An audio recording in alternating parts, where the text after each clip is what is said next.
주의 임하심과 세상 끝날을 그러면 어떻게 준비할 것인가 말씀을 통해서 은혜를 나누기 원합니다. 주님께서 마지막 때에 주님이 분명히 오실 것인데 그때 우리에게 가장 중요한 것은 깨어 있어야 된다는 말씀입니다. 오늘 본문 42절 말씀 함께 보겠습니다. 함께 합독합니다. 그러므로 깨어 있어라. 어느 날에 너희 주가 임할는지 너희가 알지 못함이잖아. 왜 깨어 있어야 한다고 말씀합니까? 주님께서 분명히 임하시는데 그 임하시는 날이 어느 날인지 알지 못하기 때문에 깨어 있어야 된다 말씀하고 있습니다. 여기서 깨어 있으라는 말은 헬라어로 그래 고레오라는 단어입니다. 이 단어의 의미는 지켜보다, 망을 보다, 정신을 차리고 있다, 그리고 경계하다, 그런 뜻입니다. 주님이 언제 오실라나 항상 지켜보고 있어야 된다는 거예요. 여러분, 세상의 뉴스를 보든 세상의 소식을 들을 때 주님 오실 날이 언젠가 지켜보는 마음으로 들어야 돼요. 우리는 세상에 돌아간 모든 걸 보면서 주님이 오실 시간이 지금 초를 다루고 있구나, 정말 촉박하구나, 정말 가까웠구나. 그러면 내 자신을 깨울 수 있게 됩니다. 그래서 깨어 있어야 되는 것은 너무너무 중요한 실제 사실입니다. 그래서 다음 43절에 보면 깨어 있어야만이 지킬 수 있습니다. 깨어 있어야만이 우리는 내 영혼을 지킬 수 있고 그리고 주변의 모든 내 가족을 지킬 수 있습니다. 43절 이어서 보겠습니다. 함께 합독합니다. 너희도 아는 바니 만일 집주인이 도둑이 어느 시각에 올 줄을 알았더라며 깨어 있어 그 집을 뚫지 못하게 하였으리라. 불이 켜져 있는 집에는 도둑이 잘 안 듭니다. 그러나 불이 다 꺼지길 바라고 잠든 시간을 기다리는 게 도둑입니다.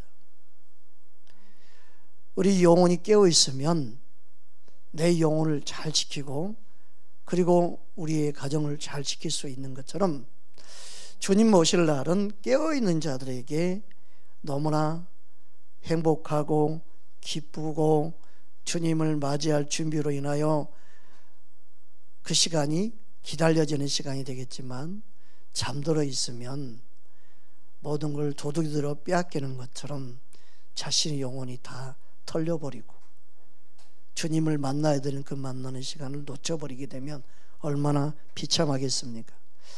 그래서 도둑이 오는 그때를 알지 못하는 것처럼 우리 영혼도 깨어 있어야만이 주님을 맞이할 수 있다고 말씀하고 있습니다.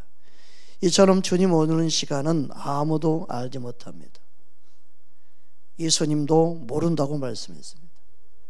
그러면 사람들 그러죠. 전능하신 예수님이 모를까? 아니죠. 그 결정권이 아버지께 있다는 거예요. 그래서 아버지가 결정하는 날이 바로 주님 오시는 날이라는 거지, 예수님 모른다는 그 의미가 전능하신데 왜 모르냐 그렇게 따지면 안 돼요. 주권이 하나님 아버지 손에 있다는 의미예요. 믿으십니까?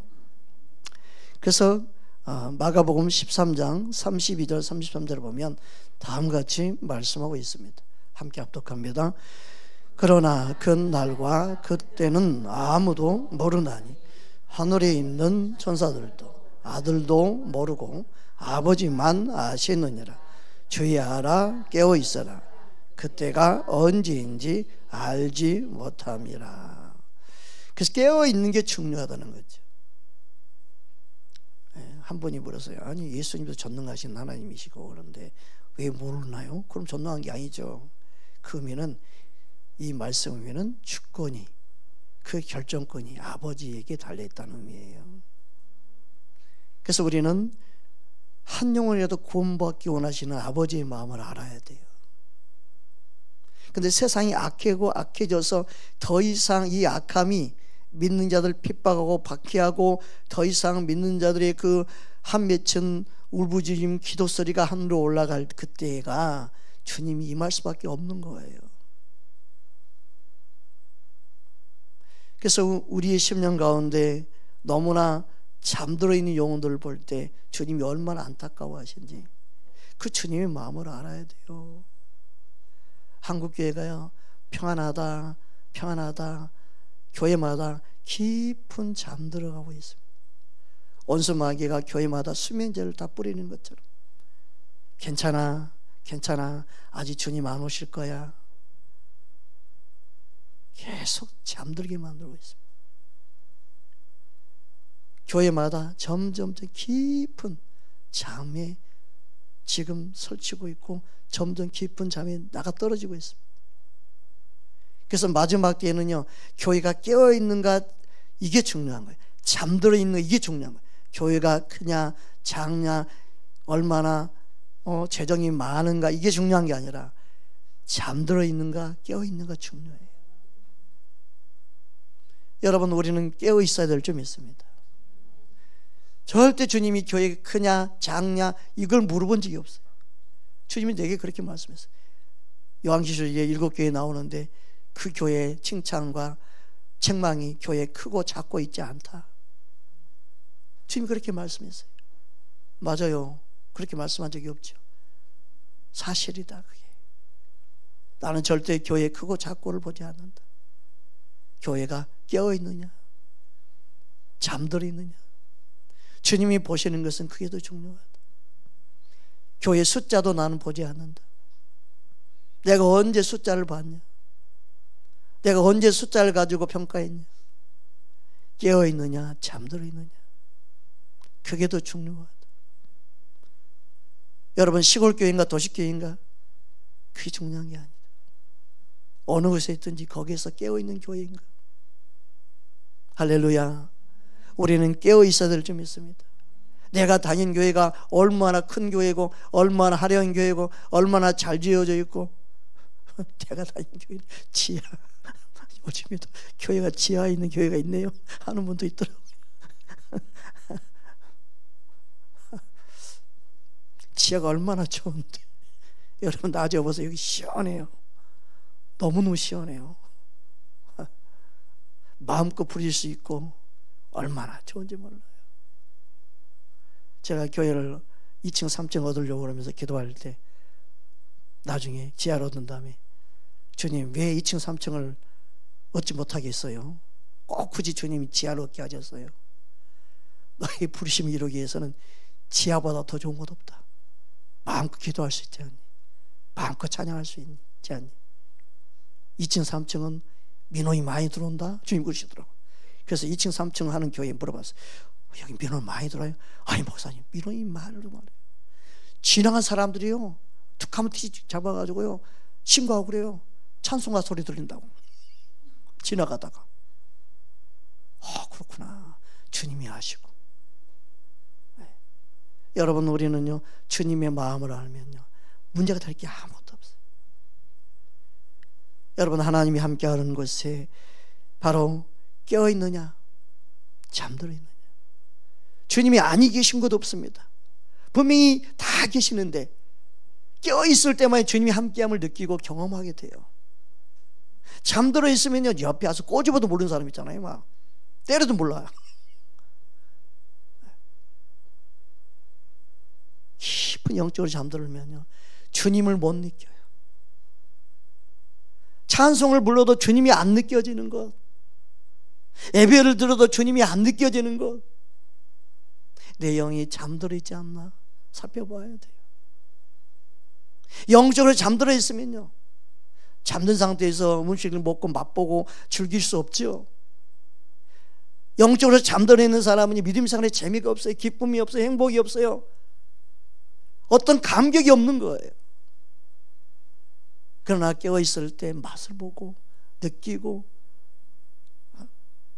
모든 걸 할 수 있는 것처럼 영적으로 깨어있는 사람은 하나님 은혜에 그 사랑에 감격하고 기뻐하고 즐거워하면 그 실제 삶을 살아가는 거예요. 그게 더 뚜렷하면 뚜렷할수록, 그게 더 분명할수록 주님과 동행하는 그 삶이 실제가 되면 될수록 세상 것이 조금 더 부럽지 않게 됩니다. 전혀 그게 개의치 않게 됩니다. 세상 따라 살지 않습니다. 그게 조금도 부럽지 않습니다. 여러분, 우리 안에 정말 주님으로만 채워지기를 주의 이름으로 축복합니다.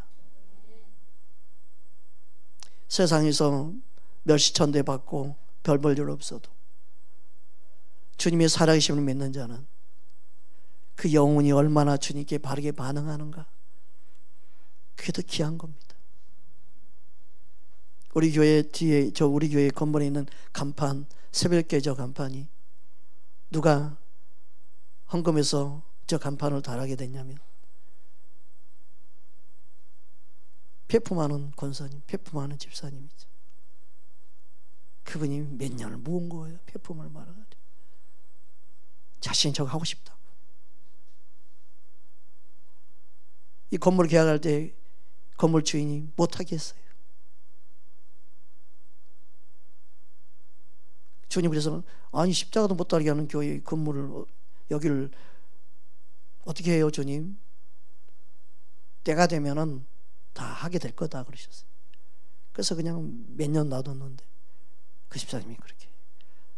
그래서 주님께 기도했어요. 주님 이렇게 헌금까지 했는데 어떻게 해요? 그걸 사실 그대로 주인한테 이야기해라. 그러면 내가 그 주인의 마음을 움직일 거다. 그래서 사실 그대로 했어요. 이렇게 몇 년 동안 폐품해가지고 모아가지고요, 저 교회 이름을 간판을 달게끔 헌금을 했는데 집주인 같으면 어떻게 하면 좋겠어요? 라고 물었더니 그런 경우는 해야죠. 제가 말 안 했어요? 주인이 그렇게 이야기했어요. 그러니까 주님께 묻고 주님이 주신 감동대로 말하고 행동하면 주님이 일하시는 거예요. 주님은 우리 삶 속에 살아서 묻는 자, 깨워서 반응한 자에게 반드시 역사해요. 우리 삶 속에 주님은 날마다 깨어있기 원하십니다. 깨어있는 자를 통해 하나님은 일하십니다. 우리는 항상 깨어있기 원합니다. 그래서 마가복음 13장 35절에 다음같이 말씀하고 있습니다. 함께 합독하겠습니다. 그러므로 깨어있어라. 집주인이 언제 올는지, 저물 때인지, 밤중일는지, 다굴 때인지, 새벽일는지 너희가 알지 못함이니라. 아멘. 어떤 사람은 이렇게 말씀드렸으니까 새벽 기도 빠지지 말아야 된다, 밤 기도도 해야 된다, 저녁 기도도 해야 된다. 그 의미가 아니에요. 항상 깨어있으라는 의미예요. 주님 오시면요, 어느 지역은 새벽일 수 있고요, 어느 지역은요 밤중일 수 있고요, 어느 중에 한밤중, 어느 중에 어느 지역은요, 이 지구라는 게 그래요. 시간차가 있기 때문에 어느 지역은 낮일 수 있어요. 그걸 말씀하는 거예요. 중요한 것은 우리가 어느 시간대만 깨어있는 게 중요한 게 아니라 항상 깨어있어야 된다는 의미예요. 믿으십니까? 그럼 기도 시간만 깨어있고 아무나 깨어있지 않다, 이게 아니에요. 깨어있다는 의미는요, 제가 기도한 시간만 깨어있는 게 아니라요, 저 같은 경우는요, 누구랑 대화를 하든 TV를 보든 뭐 어디 길을 가든 자꾸 내 영은 주님과 교제가 멈추지 않습니다. 자꾸 주님께 묻습니다. 앞에 사람과 대화를 해도요, 내 영은 주님께 계속 묻습니다. 그리고 내 영은 계속 주님과 교제합니다. 음식을 먹어도 앞에 있는 사람은 이야기한 게 주님 맛있네, 이거는 이렇게 맛있게 만들었네요. 그럼 내 영은 계속 주님과 교제가 일어납니다. 내 영은 항상 주님께 반응합니다. 옷을 입어도요, 오늘 이 옷을 입었는데 조금 배가 좀 나왔는데 좀 들어가면 좋을 텐데, 그러면서 자꾸 내가 주님과 교제하는 거예요. 모든 내 영이 그냥 주님과 관심을 갖고 주님께 반응하는 데만 초점을 둡니다. 근데 잠들면요, 주님을 찾아도 안 느껴져요. 예배 가운데도요, 내가 주님께 집중이 안 돼 버려요. 영으로 반응하시는 게 어려워지는 거예요. 육신으로 반응한 것은 이제 보고 듣고 듣고 말하는 것이 그냥 자동으로 되는데, 영적으로 반응한 걸 막 신경을 써도 될까 말까 할 정도로면 내 영이 점점 잠들어 있는 거예요. 영으로 깨어있다는 것은요, 내가 자든 뭘 하든 상관없어요. 내가 가는 곳이 어느 곳은 상관없어요. 자꾸 내 영이 주님과 소통이 이루어지는 거예요. 세상에 어느 곳에 있든 내가 거기서 주님을 항상 내 영이 갈망하고 있고 주님께 반응하고 있다는 사실이에요. 여러분 안에 영이 깨어있는 상태로 항상 주님께 반응할 수 있기를 주님으로 축복합니다. 내가 어떤 사람하고 만나고 있든, 내가 누구랑 지금 함께 있든, 그게 전혀 개의치 않고 그냥 내 영이 주님 앞에서 있는 거예요. 내 영이 주님께 반응하는 거예요. 여러분, 내 영이 항상 깨워서 주님을 내가 실제로 내 삶 속에 함께 하심을 날마다 누리며 살 수 있는가? 이게 실은 깨어 있는 거예요. 무감각한 상태로 내 영이 주님이 멀리 있는, 예배 드릴 때만 주님이 느껴지고 집에 가서는 안 느껴진다. 이게 문제인 거예요. 내 영이 더 주님께 민감할 수 있도록, 우리는요 주님께 더 반응할 수 있도록, 우리의 삶의 24시간이 온전히 주님께 반응할 수 있도록 만들어갈 수 있는 것이 깨어있는, 항상 깨어있는 삶을 살아가는 거예요. 그 은혜가 우리 모두에게 있기를 주의 이름으로 축복합니다. 주님은 우리가 항상 주님께만 반응하기 원하십니다. 그래서 영적으로 잠들어 있는가 하는 거예요.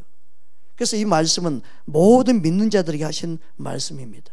마가복음 13장 36절 37절 보겠습니다. 함께 합독하겠습니다. 그가 호련히 와서 너희가 자는 것을 보지 않도록 하라. 깨어 있어라. 내가 너희에게 하는 이 말은 모든 사람에게 하는 말이니라 한지니라.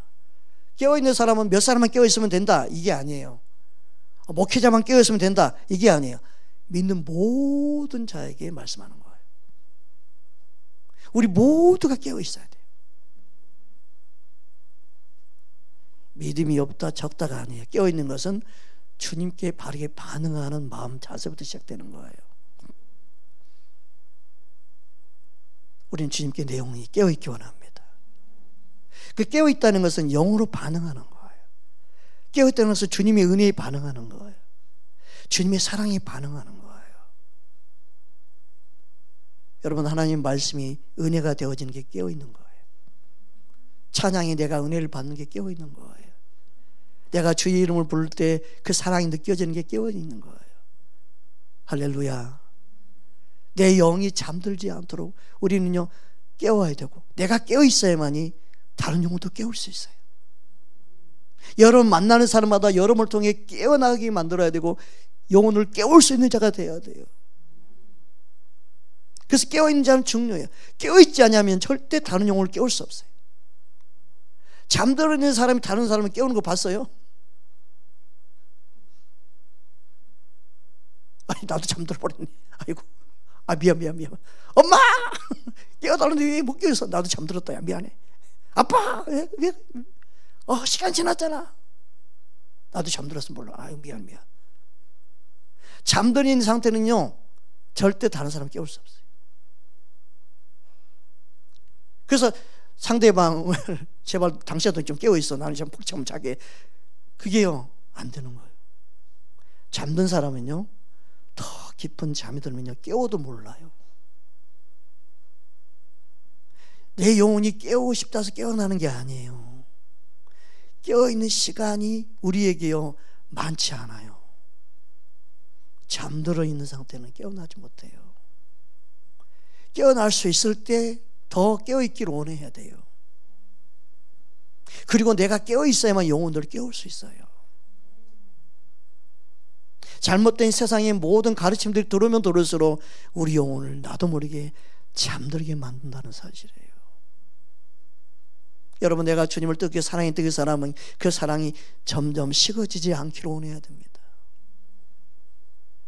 더 노련하게, 더 주님과 친밀함으로 더 성숙해져서 우리의 믿음이 주님과 가까워지는 관계가 되기를 원해야 되지, 멀어지는 것을 보지 않기를 원해야 돼요.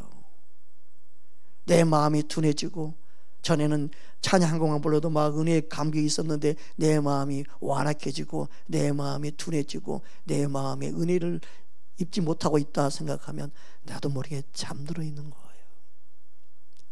여러분, 우리는 내 영혼을 깨워야 합니다. 깨어있는 자가 목사님이만 깨어있으면 되지, 그러지 마세요. 제가 주님 앞에 훈련 받을 때 훈련 중에 하나가 뭔지 알아요? 부교육자로 훈련 받을 때, 왜 너는 목사를 바라보냐, 담임 목사를 왜 바라보냐, 담임 목사가 넘어지든 쓰러지든 그게 왜 너하고 무슨 상관이 있냐, 너는 내게 바로 서라, 너는 나를 바라봐라, 너는 나만 의지하고 따라와라, 조금도 너하고 상관없는 거다. 그래서 너는 중보하기 위해서 부교육자로 너를 보냈다. 그렇게 하면 안 된다는 걸 보여주기 위해서 내가 그 자리에 두었다. 좋은 것만 취하고 안 좋은 건 버릴 줄 아는 지혜가 있기 원한다. 그리고 담임 목사님을 위해서 중보해 줘라. 그가 언제가 깨닫고 회개하고 돌이킬 때가 오기를 위해서 기도해 줘라. 그게 무슨 상관이냐? 너는 나를 바라보고 나를 따라야 되는 거 아니냐? 성도들 모두 마찬가지다. 담임 목사님 보고 실망할 게 아니라 나를 바라보면 실망하지 않는다. 너는 앞으로 목회할 때 목사를 바라보지 말고 나를 바라보게 만들어야 된다. 주님을 바라보고 가야 된다. 우리의 믿음 생활은요, 오직 주님을 바라보는 거예요. 누구 때문에 내가 말씀대로 살지 않는다? 그럼 핑계예요. 말씀에 순종하고 불순종하고 주님과 나와의 관계지, 누구 때문이 아니에요. 내가 누구 때문에 불순종할 것이다, 그게 아니에요. 말씀을 그대로 믿고 주님을 따라가는 것은 각자 주님과 일대일의 믿음이에요. 아내가 남편 탓하고 남편이 아내 탓하고, 그게 아니에요. 절대 그게 아니에요. 우리는 각자 주님 앞에 서는 거예요. 우리는 각자 주님 앞에 우리의 믿음의 모습을 보여드리는. 그래서 우리의 진짜 중요한 믿음은 깨어있느냐. 깨어있는 저와 여러분 되기를 주의 이름으로 축복합니다. 그 영적으로 깨어있느냐, 이걸 묻는 겁니다. 주님은 우리가 바르게 깨어있기를 원합니다. 누가복음 12장 37절 38절 말씀입니다. 함께 보겠습니다. 주인이 와서 깨어있는 것을 보면 그 종들은 복이 있으리로다. 내가 진실로 너희에게 이르노니 주인이 띠를 띠고 그 종들을 자리에 앉히고 나와 수종 들리라. 주인이 혹 2경 혹 3경에 이르러서 종들이 그같이 하고 있는 것을 보면 그 종들은 복이 있으리로다. 아멘. 로마 시간과 유대인의 시간이 다른데요, 해가 질 때부터 밤 10시까지 초경이라고 그래요. 그리고 로마 시간은 3시간 단위로 끊어요.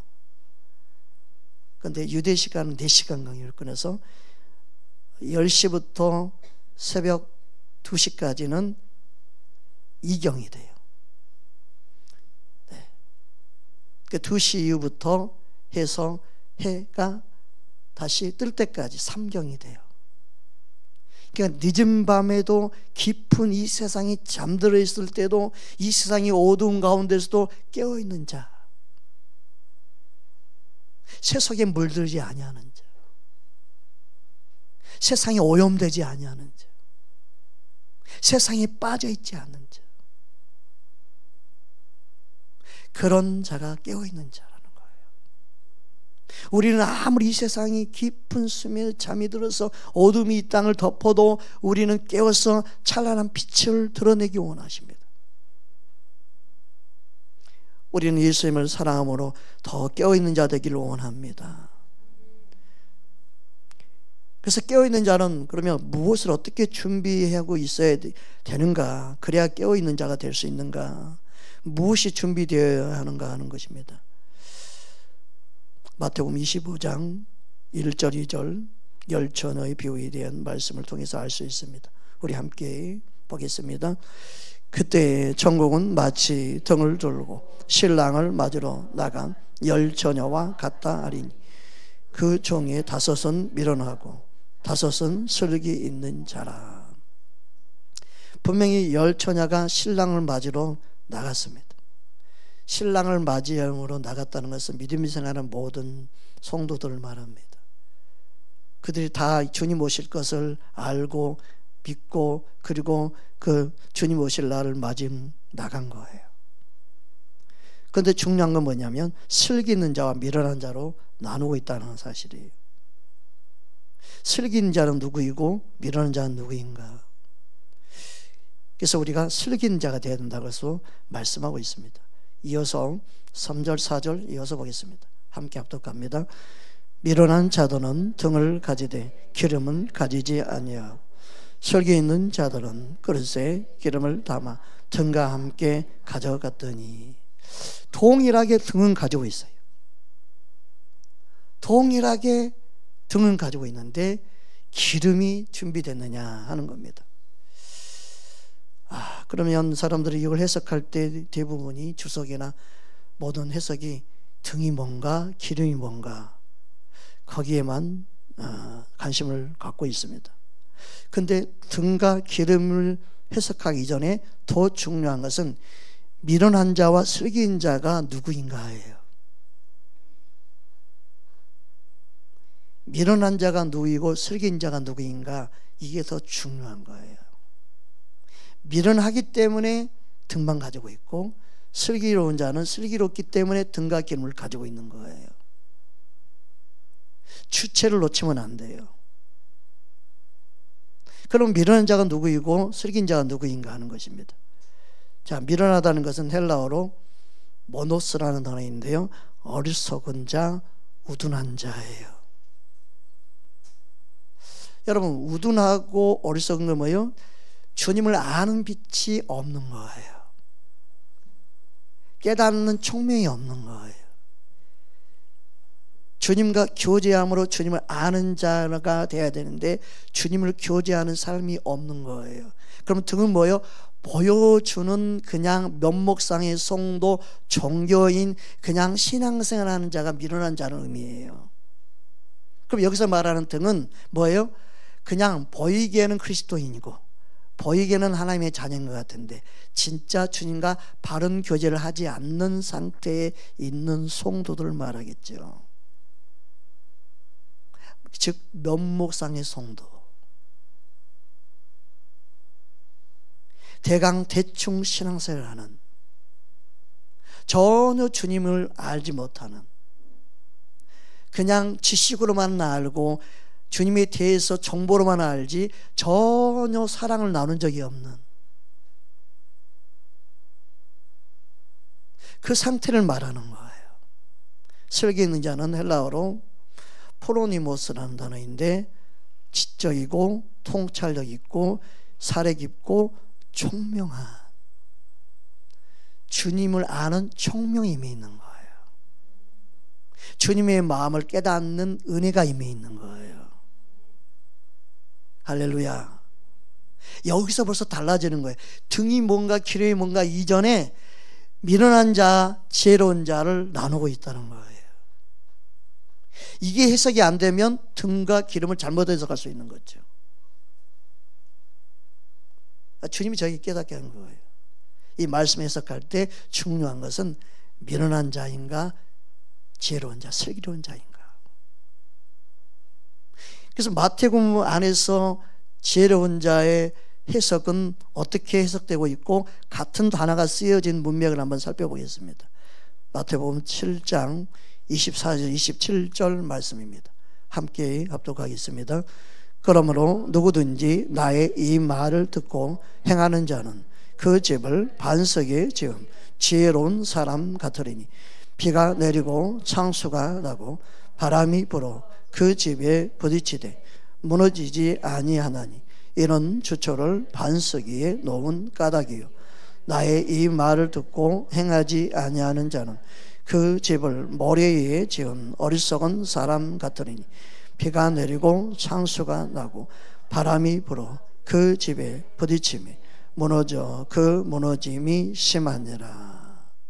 이처럼 믿음 생활이 지혜로운 자가 있고 어리석은 자가 있죠.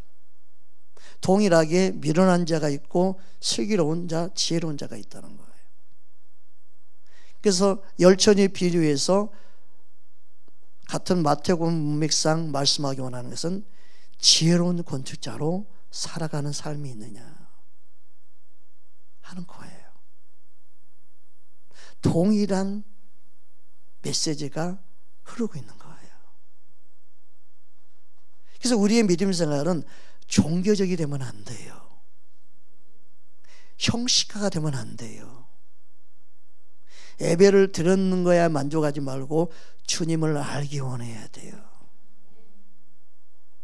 찬양할 때 내 찬양이 주님께 정말 내 믿음의 고백을 하고 주님께 올려드리는 찬양이고 내 마음을 다하고 내 믿음의 고백을 하는 찬양인가가 중요하지 찬양하는 게 그 자체가 중요한 게 아니에요. 우리는 내 마음의 믿음의 고백을 할 수 있어야 되는 줄 믿습니다. 그 사람이 듣기 좋고 사람들 은혜 받았다 이 소리 듣기 위해서 우리는 찬양하는 게 아니죠. 주님이 기뻐하시면 되죠. 주님이 받으실만 하면 되죠. 그래서 우리는 내 마음을 담아서 찬양하고 내 마음을 담아서 예배하고 내 마음을 다하여 주 앞에 기도하는 그 삶을 원한다는 그 주님의 마음이 뭐예요? 나와 영적으로 만나기 함이죠. 따라서 내 마음을 쏟을 때 주님을 만납니다. 아멘. 주님이 항상 내 마음을 쏟을 때 주님 만납니다. 그러니까 내 마음이 쏟아지는 게 주님께 쏟아지는 게 늦어지면 늦어질수록 내 마음이 강팍한 거예요. 내 마음이 쏟아지는 게 쉬운 것은 그만큼 겸손하고 내 영이 깨어있는 만큼 주님께 빠르게 반응해요. 근데 내 마음이 둔탁해지고 둔해지면요 찬송을 몇 번 불러도 은혜가 안 돼요. 기도를 아무리 몸부림쳐도 기도가 안 돼요.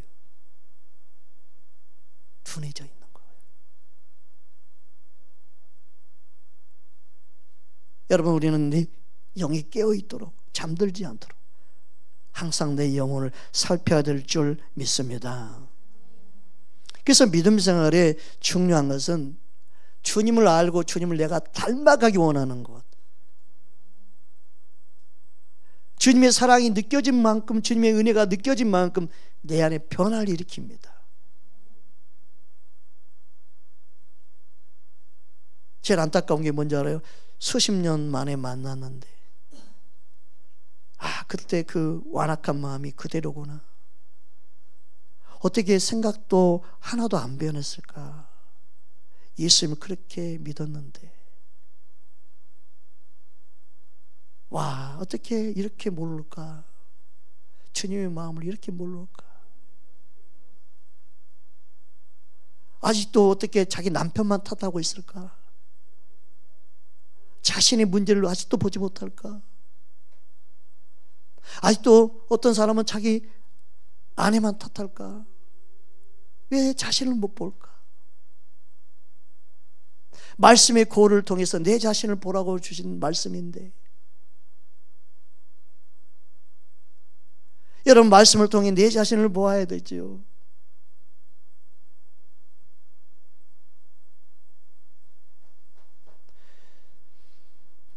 우리는 주님을 닮기 원하고 닮아가기 원하고 주님을 따라가기 원합니다. 그래서 믿음 생활은 내 자신을 살피는 겁니다. 믿음 생활은요 내 자신을 깨끗게 하는 겁니다. 말씀으로 날마다 나를 내 마음을 새롭게 하는 겁니다. 디모데후서 2장 21절에서 23절 말씀입니다. 함께 보겠습니다. 그러므로 누구든지 이런 것에서 자기를 깨끗하게 하며 귀히 쓰는 그릇이 되어 거룩하고 주인의 쓰임에 합당하며 모든 선한 일에 준비함이 되리라.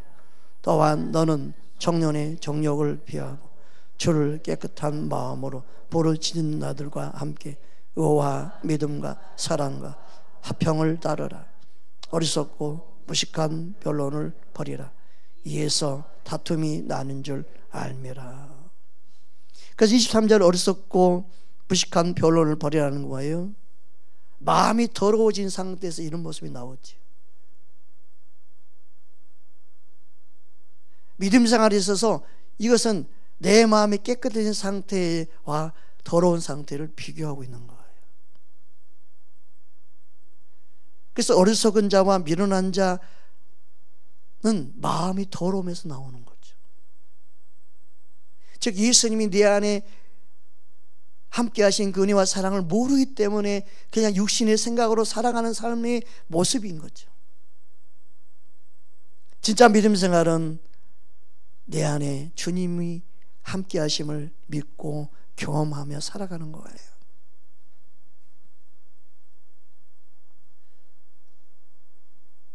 디도서 3장 8절 9절 말씀을 보면 다음과 같이 말씀하고 있습니다. 함께 합독하겠습니다. 이 말이 미쁘도다 원하건대 너는 이 여러 것에 대하여 굳세게 말하라. 이는 하나님을 믿는 자들로 하여금 조심하여 선한 일을 힘쓰게 하려 함이라. 이것은 아름다우며 사람들에게 유익하니라. 그러나 어리석은 변론과 족보 이야기와 분쟁과 율법에 대한 다툼은 피하라. 이것은 무익한 것이요 헛된 것이니라. 아멘. 주님을 아는 사람은요, 주님을 아는 것에 관심을 가져서 주님에 대한 말씀이 흘러나와요. 그런데 내 안에 헛된 것이 있으면 자꾸 헛된 것에 대한 관심과 헛된 것에 대한 이야기만 나오고, 그 헛된 것은 결국은요 서로 다툼, 분쟁, 시기, 원망, 불평만 열매 맺게 만들어요. 그러니까 내가 예수님을 진짜 알고 사랑하고 주님을 알게 되면 다른 게 관심이 없어요. 들어도 그냥 관심이 없어요. 전혀 영향받지도 않아. 전혀 부럽지도 않아요.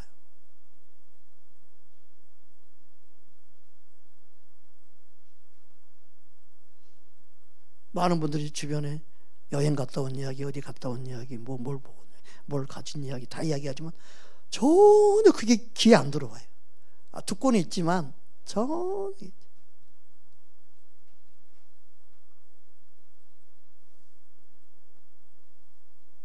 마음을 빼앗길 일도 없고 부럽지도 않는데 마음 빼앗기겠어요?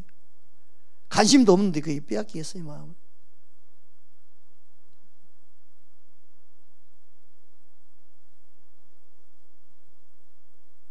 전혀 관심 없어요.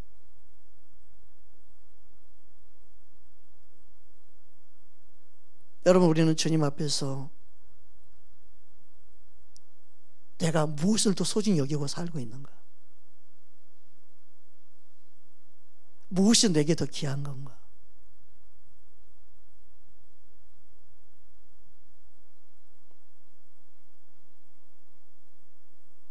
주님 안에 껴있는 하나님의 사람들은 예수님과 친밀해지기 원하고 예수님을 더 알기 원하고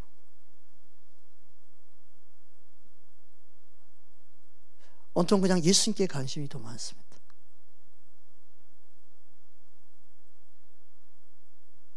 예수님이 축복해 주셔가지고 축복해가지고 어디 여행도 갔다 와다 뭐 또 소유했다 뭐 또 가졌다 이런 말하는 것도 저는 싫습니다. 그냥 예수님 자체가 좋은 것이 돼야 돼요. 내가 예수를 잘 믿어 이런 복을 받았다 그거 말할 필요도 없어요. 그냥 예수님 자체가 좋은 것만 돼야 돼요.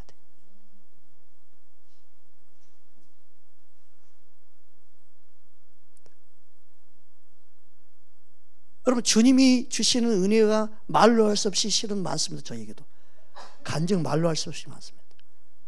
끊임없이 간증이 매일매일 쏟아납니다. 저는 간증이 관심이 없습니다. 그냥 주님이 좋습니다.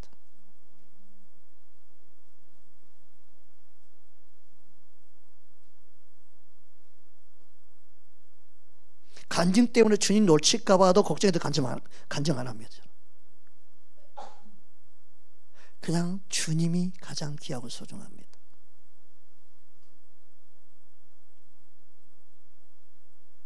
여러분, 사람들에서 높임 받을 수 있고 강사로도 갈 수 있고 어디 집회를 갈 수도 있어요. 그러나 더 중요한 것은 집회한다, 강사로 어디 다닌다가 중요한 게 아니라 주님을 내가 사랑하고 있느냐가 더 중요합니다. 주님을 놓치지 않은 게 더 중요합니다. 믿으십니까? 많은 사람들이 여러분을 멋있다, 너무너무 아름답다, 예쁘다, 어머머머 너무 귀하시다 많이 칭찬해도 거기 관심 있으면 안 됩니다. 그냥 주님께만 관심을 둬야 합니다. 그래야 여러분이 영적인 잠에 들지 않고 깨어있을 수 있습니다.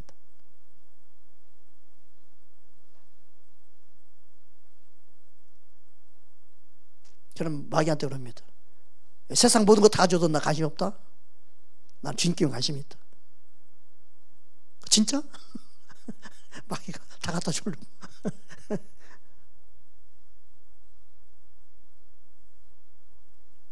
여러분, 우리는 정말 주님께 관심을 두고 주님을 사랑한 자 되기 원합니다.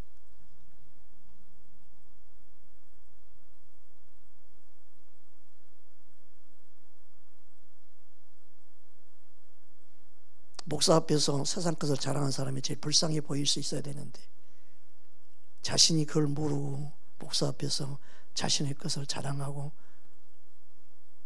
자신이 창피하는 걸 모르고 또 그걸 듣고 말하고 자랑하고 부러워하고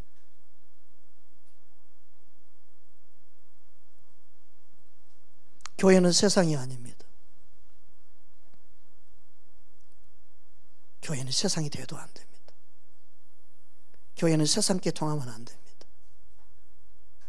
교회는 철저히 예수님 한 분만 통하기 원합니다. 우리 생각, 우리 마음이 예수님께만 집중하기 원합니다. 제가 데이빗 나이트 목사님을 초청한 이유는 그분은 예수님 한 분밖에 모릅니다. 목소리 높이지도 않습니다. 조곤조곤 이야기합니다. 근데 그가 예수님을 만난 걸 저는 압니다. 메시지만 들어도 압니다. 같은 맥락에서 설교하는 걸 제가 압니다. 영은 통합니다. 화려하지 않지만 예수님을 드러냅니다. 자기를 가장하지도 않습니다. 자신을 뽐내지도 않습니다. 그러니까 주님이 시키는 것만 하고 갑니다. 오직 주님께만 영광 돌리기 위해서 힘씁니다. 자신을 가시하고 막 폼잡고 막 그러지도 않습니다. 너무 어린아이처럼 순수합니다. 그게 쉽지 않습니다. 85개 나라를 다니고 있다는데 그게 쉽지 않습니다. 그 정도면요 얼마나 교만한지 모릅니다. 몇 군데만 부흥 갔다 오면 뭐 얼마나 교만해지지 모릅니다. 진짜 예수님 만나지 않으면요 한결같이 그렇게 쓰임받는 게 쉽지 않습니다. 여러분이 무엇이 훌륭한지 무엇이 귀한지를 모르면 그런 분들을 분별을 못합니다. 은혜가 안 된다? 영적으로 깨어있지 않기 때문에 은혜가 안 되는 거예요. 여러분이 사모함이 없기 때문에 은혜가 안 되는 거예요.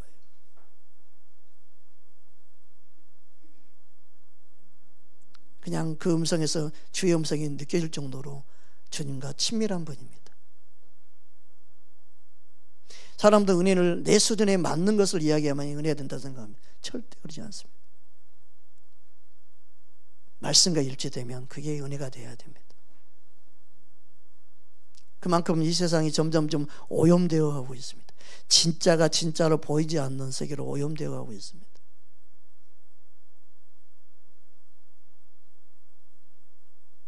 주님의 음성은요 온유한 음성입니다. 주님의 음성은 온유 겸손의 음성입니다. 능력인 척 화려한 척 하는 거기에 속지 말고 온유한 주의 음성을 들으십시오.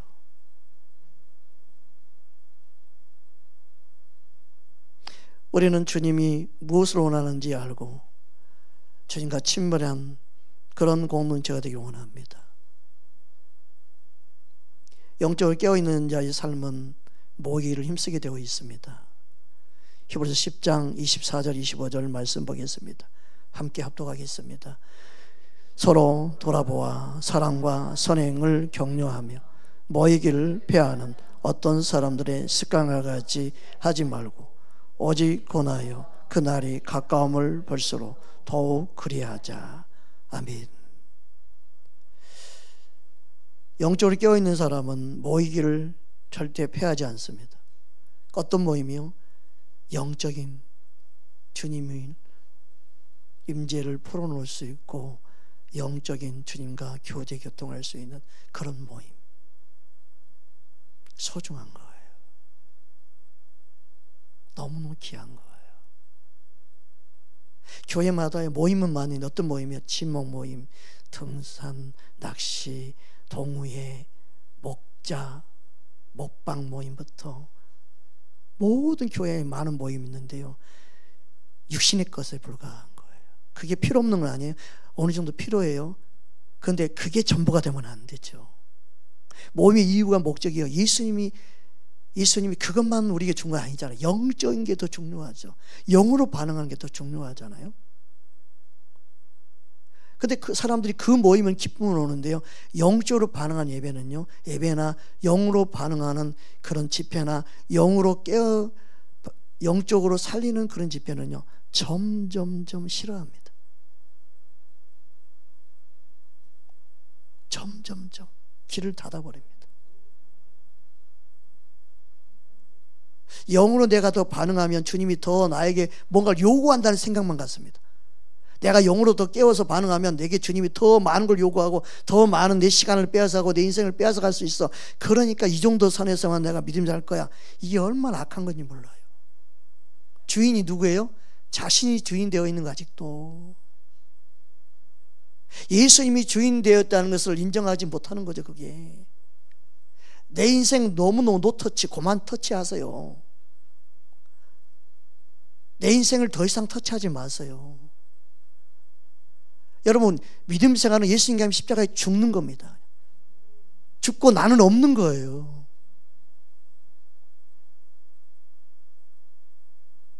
이 죽는 것의 경험을 반드시 해야 됩니다. 그래야만 주님을 죽기 살기로 따라갈 수 있습니다. 살아있는 만큼 주님을 따르기 어렵습니다. 완전히 죽어버리면 주님이 책임집니다. 최소한 목회일 간다, 주일 간다, 주님의 사명제로 간다 하면 확실히 죽어버려야 돼. 어떤 사람은 그래요. 욕심 목사님 많아요. 왜요?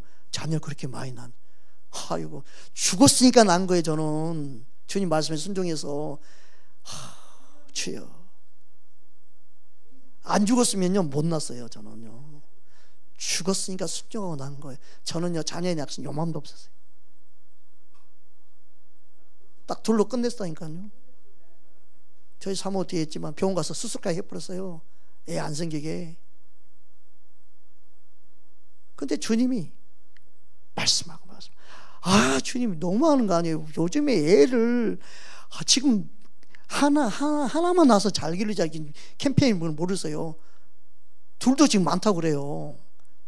셋 나오잖아요. 그러면 부귀자 갈 데가 없어요. 주님 어떻게 책임질래요? 사람들이 싫다고 그러는데.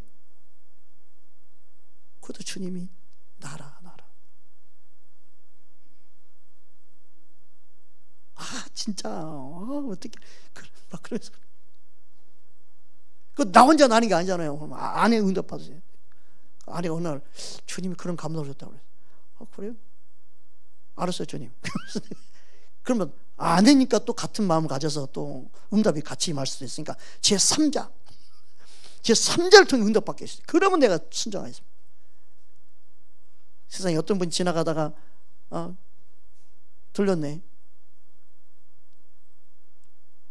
목사님이, 여자 목사님 들려가지고 머리에 앉자마자 집에 들어와서 누추한 저희 반지하에 그 사람들 들어오자마자 눈 감자마자 바로 뜨더니 눈 감고 바로 기도하는데 주님이 여기 자녀 여기 셋째 준다고 그러네. 아들 준다고 그러네.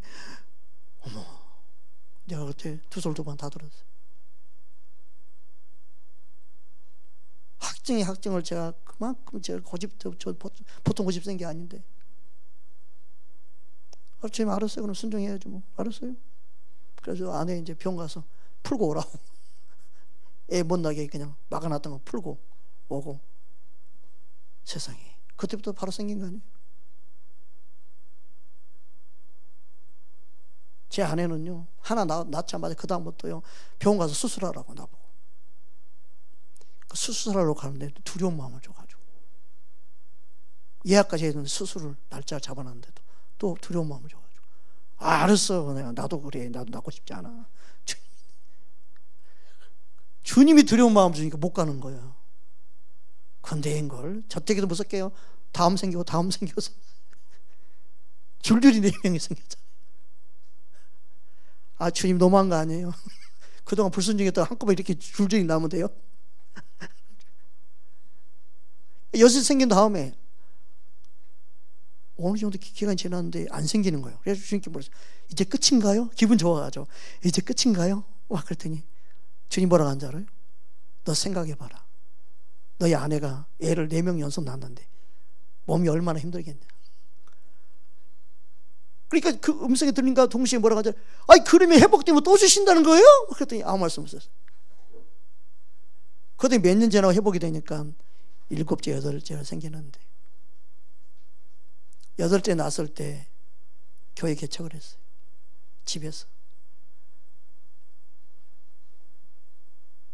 우간다 선교사에 가 있는 분은 전화 와가지고 8째 낳았죠? 그런 줄 알았어요. 하나님 10째까지 주실 거예요.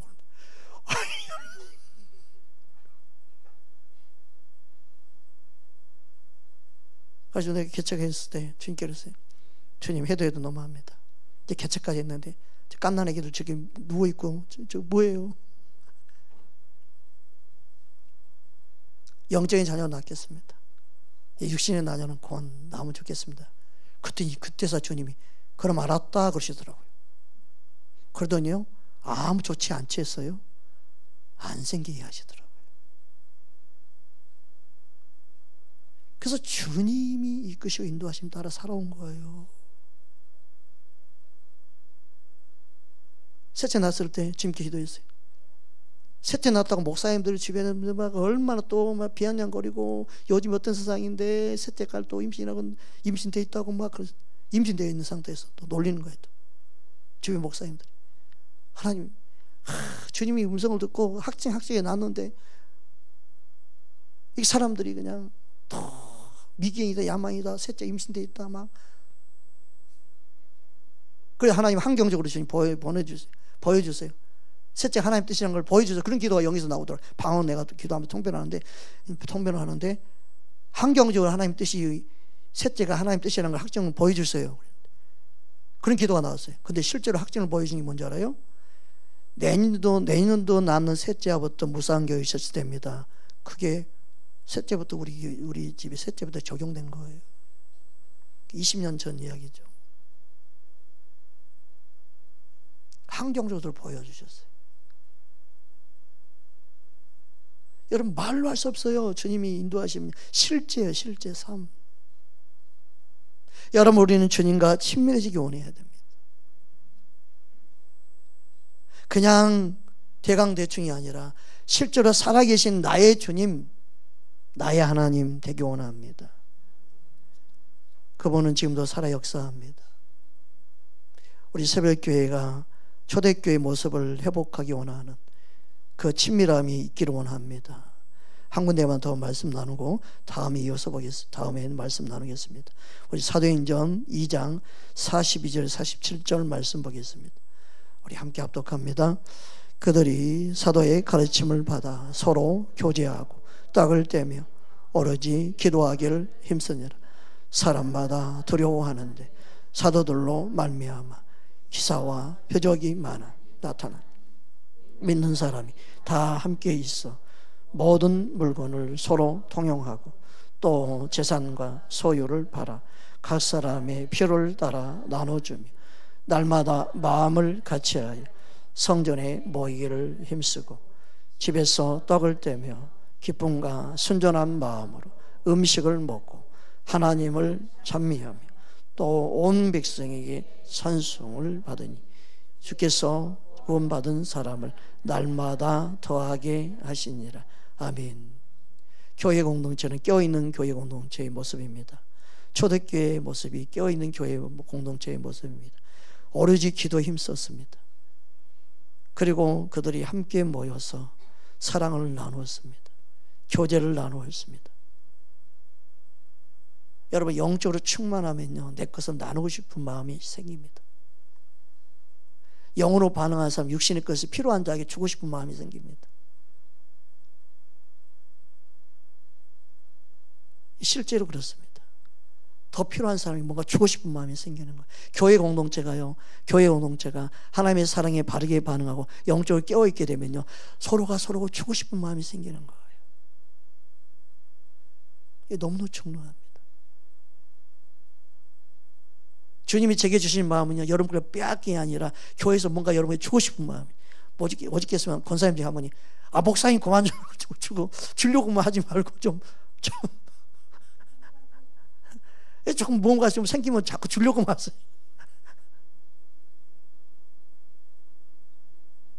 그게 아버지의 마음이에요. 아버지의 마음은 뭔가 주고 싶어 해요. 교회의 사랑이 충만하고 깨어있는 하나님의 자녀들이 모이기 시작하면요, 주고 싶은 마음들이 교회 안에 생기는 거예요. 나누고 싶은 거예요. 우리 새벽기를 통해서 누군가 사업을 하고 싶은데 사업 자금이 부족하다. 교회 재정이 있으면 그걸 가족이니까 나눠줄 수 있으면 얼마나 좋겠어요. 이상한 건가요?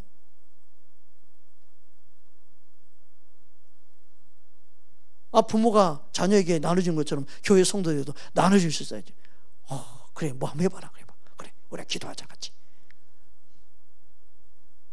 이게 초대교회의 모습이에요. 우리 교회는 받을 줄만 알고 주 앞에 드리면 됐지, 하나님이 주실 거야 아니라 실제로 필요할 때도 재정이 나눠줄 수 있는 교회, 필요에 따라 나눌 수 있는 교회,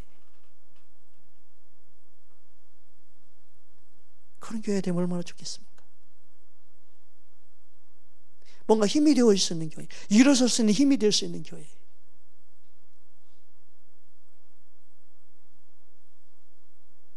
우리는 주님 오실 날을 어떻게 준비할 것인가? 우리는 함께 고민해야 됩니다. 말씀으로 돌아가서 사랑이 아니면 마지막 때에 이길 수 없습니다. 예수님의 사랑으로 진짜 사랑하는 공동체가 되어야 됩니다.